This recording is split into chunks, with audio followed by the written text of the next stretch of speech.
But Yes.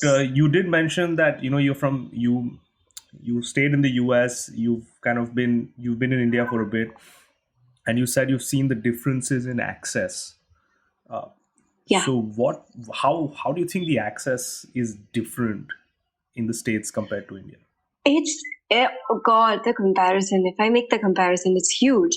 So when it comes to access, we're not only talking about infrastructure, Yeah. but I'm also talking about mentality, society, and the ignorance that India has, unfortunately. Because I was just talking about this. I had a webinar today. So we were talking about disability rights, and someone did ask me this question like, whose fault is it when it comes to ignorance? Is it the society? Is it schools? Is it education? Is it the government? And I'm like, it's everyone. Hmm. Because if you think about it, the government, we don't have accessibility. We lack visibility because of inaccessibility regarding the Yeah. infrastructure. Correct.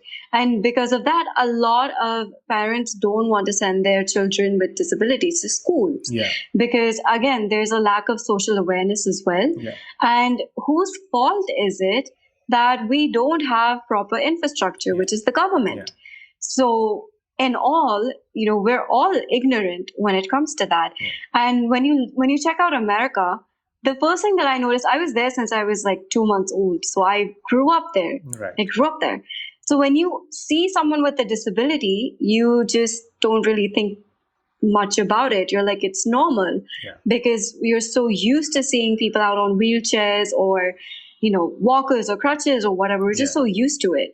And over here, it's like, if you see someone on a wheelchair, you're just like, oh my God, like, what the heck happened? Like, Yeah, why? there is a proclivity to stare, right? Like a lot of people Yeah. perish, like what, Oh, yeah, for some reason, I definitely. don't know why. Definitely. Oh, it's just because it's so new and that there really isn't much visibility. I mean, if you think about it, from like, if you look at the consensus of 2011, in India, 5 or 6% of the population is disabled, according to the consensus of 2011. Right. But we still lack visibility. And it's 2020. Yeah. It's been 9 years. That number has probably doubled Hmm. by now. And we're not even talking about the unregistered cases. Yeah. So That's insane.